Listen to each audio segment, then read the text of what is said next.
Napagnanais na bigyang liwanag ang mga kaganapan sa Barangay 823 matapos ang naganap na sunog.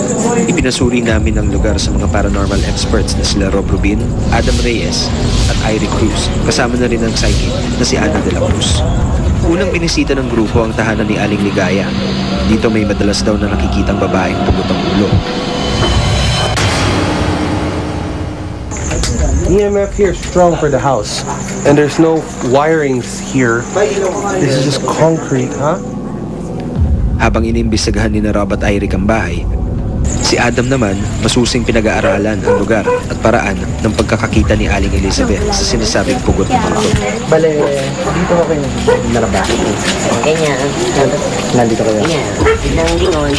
Biglang lingon. Tapos nakita niyo ha? Ayan, King. Ano, Robin. Saan? Ayan. Dito ka mismo.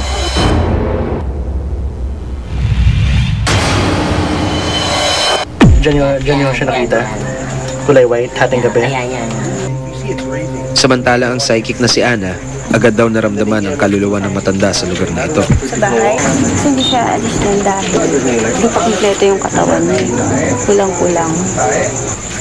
Eric, we're getting temperature drops right here. Yeah, it's going down. It was at 80 near the entrance. Now here it's 78, 79. It went down 2 degrees. Rob's getting some, may mga nakikita siyang Dude, right exactly where we stand, temperature is going down.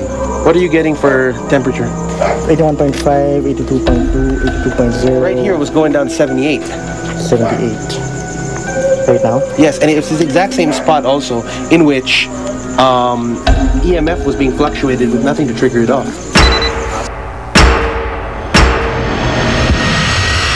Ito na kaya ang senyales na nasa paligid lamang ang sinasabing multo ng matanda? Lahat ng tapatan nila, meron kasi yung katawan niya sasabog eh. Sa dumikit, may tutulog.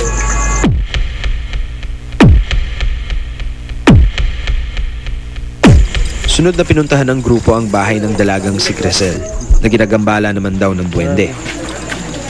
Dito lang siya palagi. Actually po, last year ko lang po siya talaga na-encounter.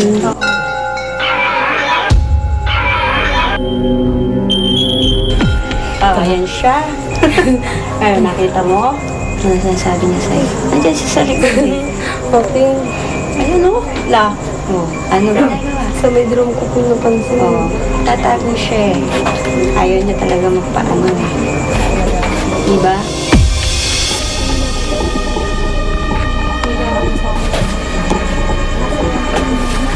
Init. Malamig. Wala po akong maramdaman. Hindi ko maramdaman kung mainit o malamig. Relax ka lang. Ramdaman may katawan. Tila may maliit na boses ang tumawag sa aming pansin. Ramdaman may katawan mo. Kalahati sa'yo, kalahati sa kanya.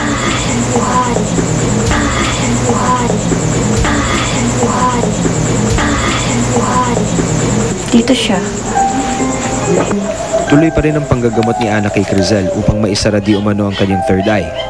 Pero mukhang may pumipigil dito hanggang sa may ilagay si Ana sa kamay ng dalaga. Okay, ito ha. Iba na ito ilalagay ko sa'yo. Huwag mo sabihin, ito rin naramdaman mo. O ano? Ang init? Nalalaki ulo mo? Yung nasa loob po, parang nag-ano. Sige.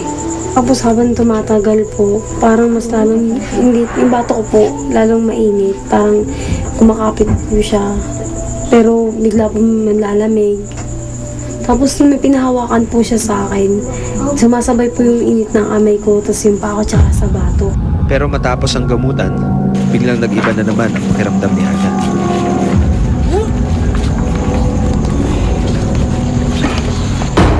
Dahil tila ayaw raw lubayan ng duwende ang dalaga, pinakiusapang muli ito ni Ana.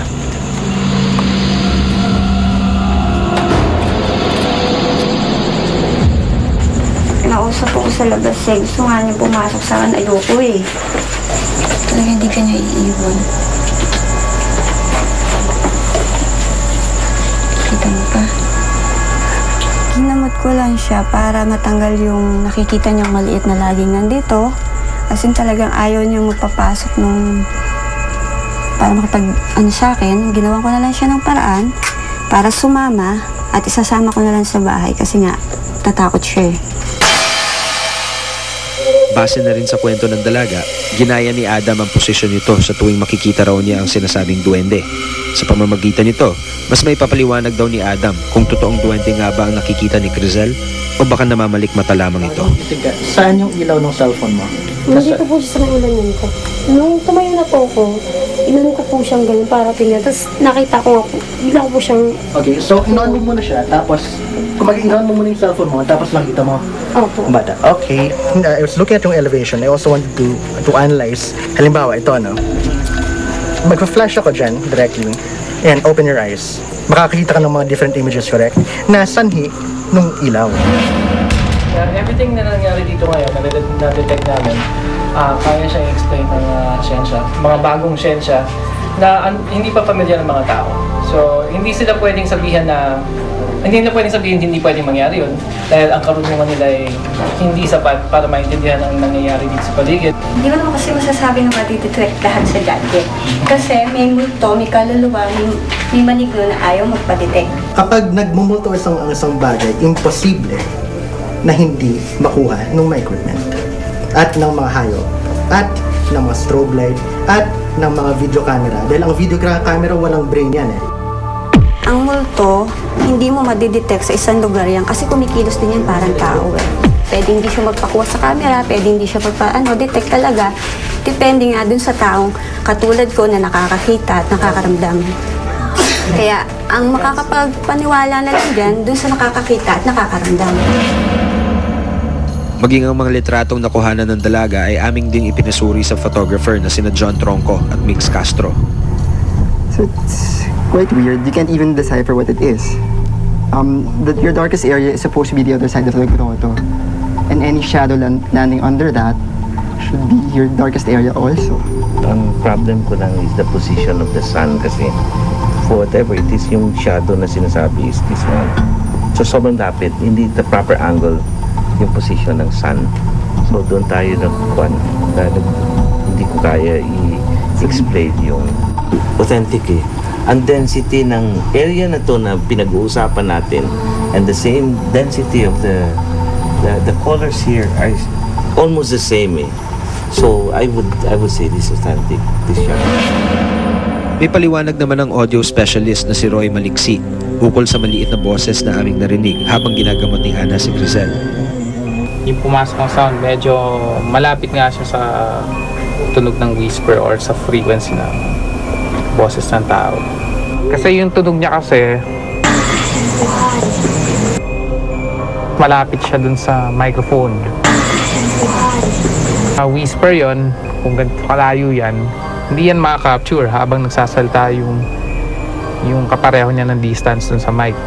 Posibleng meron talaga na sumabay, magsalita, pero posible rin na nasa paligid lang din niya.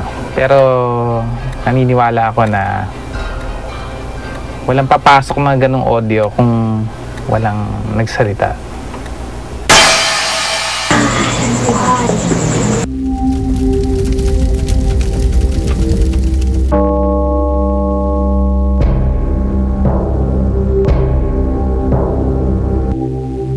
Kasi nga sa bagong face,